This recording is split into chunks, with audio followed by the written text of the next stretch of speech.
Assalamualaikum warahmatullahi wabarakatuh. Selamat pagi anak-anakku yang soleh dan soleha. Hari ini kita bertemu lagi di mata pelajaran matematika dengan materi penjumlahan dan pengurangan pecahan. Pada materi kali ini, kita mulai terlebih dahulu dengan penjumlahan dan pengurangan pecahan biasa. Perhatikan contoh penjumlahan dan pengurangan pada layar. Seperti yang sudah dijelaskan sebelumnya, pada pecahan biasa ada namanya pembilang dan penyebut. Contoh pada layar tersebut merupakan penjumlahan dan pengurangan pecahan yang mempunyai penyebut sama. Untuk penjumlahan dan pengurangan yang memiliki penyebut sama, itu hanya ditambahkan bagian pembilangnya saja atau dikurangkan bagian pembilangnya saja atau yang bagian atas. Sedangkan penyebutnya tidak boleh ditambahkan. Jadi penyebutnya tetap. Kita lihat contoh berikut. Contoh berikut yaitu 2/7 ditambah 4/7.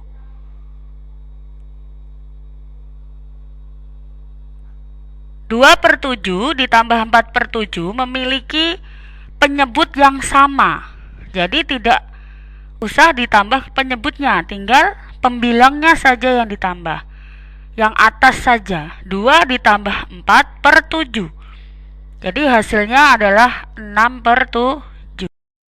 Sama seperti contoh pengurangan pecahan biasa berpenyebut sama. Di sini contohnya 3/5 dikurang 1/5. Yang atas saja yang dikurang. 3 dikurang 1/5. Hasilnya adalah 2/5. Berikutnya adalah penjumlahan dan pengurangan pecahan biasa berpenyebut berbeda, yaitu bagian bawahnya berbeda. Contoh 1/3 ditambah 1/4, 3/8 ditambah 1/2, 7/10 dikurang 3/8. Nanti kita bahas sendiri-sendiri dengan cara yang berbeda-beda. Perhatikan berikut. Contoh yang pertama, 1/3 ditambah 1/4. Ya. Perhatikan penyebutnya. Di sini penyebutnya adalah 3 dan 4. Apabila penyebutnya kecil atau bilangan prima atau kurang dari 10, kita bisa menggunakan perkalian silang antar penyebut. Yang berpenyebut 3 di sini bisa kita kalikan dengan 4 yang penyebutnya ada pada penjumlahan, pada pecahan di sebelahnya.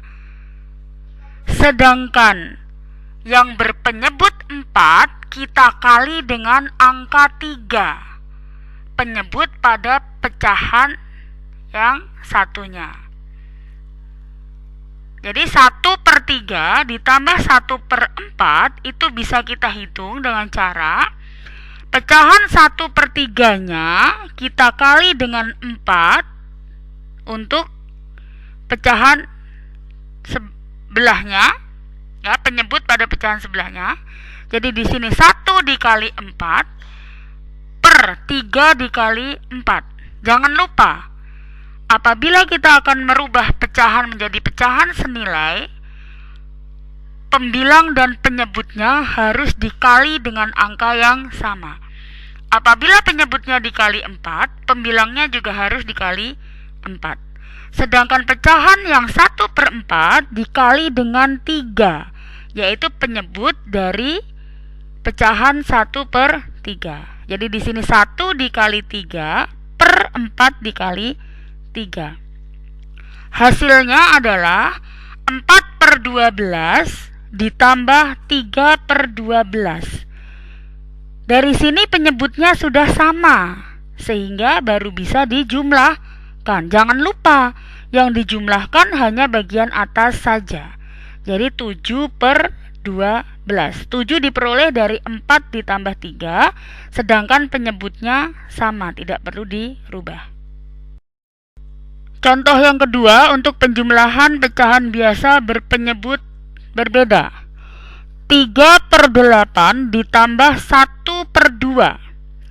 Di sini penyebutnya adalah 8 untuk 3/8 dan 2 untuk 1/2. Kalian lihat, yang paling besar adalah 8. Yang paling besar adalah 8. Sedangkan penyebut satunya adalah 2. Bisakah 2 dirubah menjadi 8? Tentu bisa. 2 bisa dirubah menjadi 8 dengan cara dikali 4. Ya, dengan cara dikali 4. Sehingga untuk pecahan 3/8 sudah tidak usah dirubah lagi. Karena 2 dikali 4 adalah 8. Sehingga hasilnya 3/8-nya tetap, sedangkan 1/2-nya dikali dengan 4. Jangan lupa, pembilang dan penyebut harus dikali dengan angka yang sama.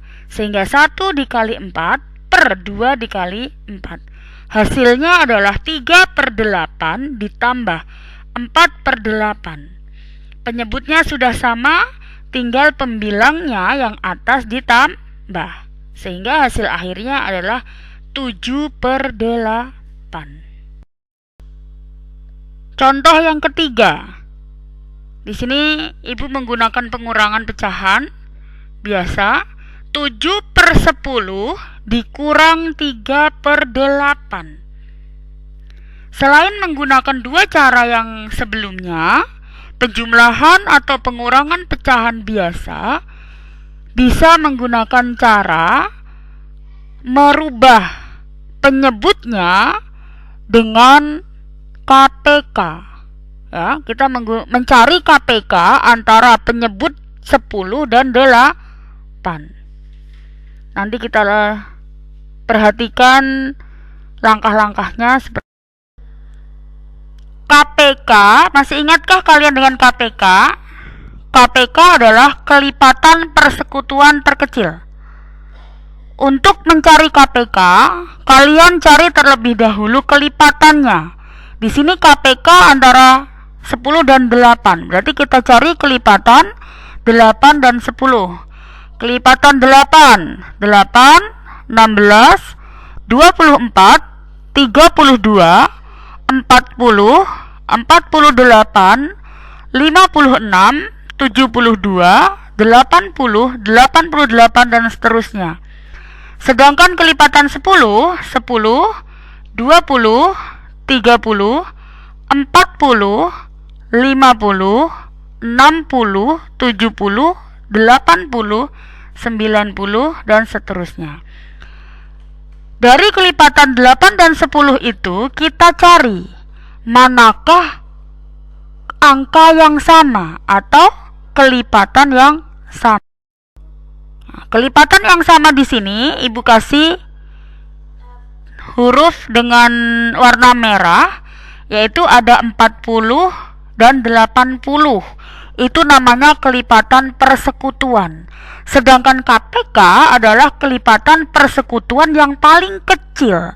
Nah, kelipatan persekutuan yang paling kecil antara 8 dan 10 itu adalah 40. Di sini Bu Fani kasih huruf atau angka bilangan warna putih. Berarti KPK dari 8 dan 10 adalah 40. Nanti di penjumlahan dan pengurangan pecahan kita menggunakan KPK, berarti penyebutnya harus kita rubah menjadi 40.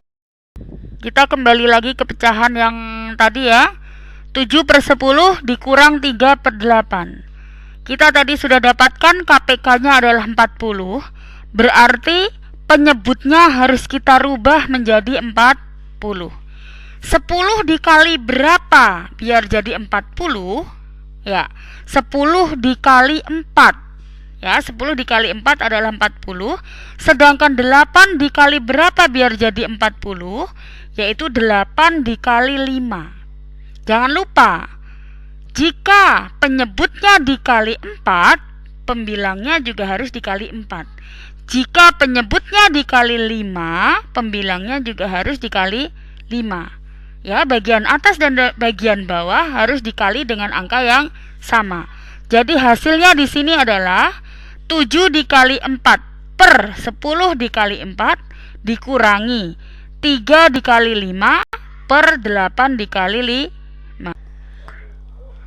Hasilnya 28 per 40 dikurang 15 per 40. Penyebutnya sudah sama, tinggal pembilangnya yang dikurang. 28 dikurang 15 per 40 hasilnya adalah 13 per 40. Itu tadi cara menghitung penjumlahan dan pengurangan menggunakan beberapa cara. Ya, ada 3 cara tadi ya. Tergantung kalian mana yang lebih mudah bisa digunakan. Ya, cukup sekian materi hari ini. Akhirnya, ya, yang terakhir, Ibu minta kalian mengerjakan soal yang ada di buku paket halaman 7. Di situ ada soal penjumlahan pecahan biasa nomor 1 sampai nomor 10. Ya, nanti kalian kerjakan nomor 1 sampai nomor 10. Hasilnya seperti biasa dikirim ke Ibu, ya. Terima kasih. Wassalamualaikum warahmatullahi wabarakatuh.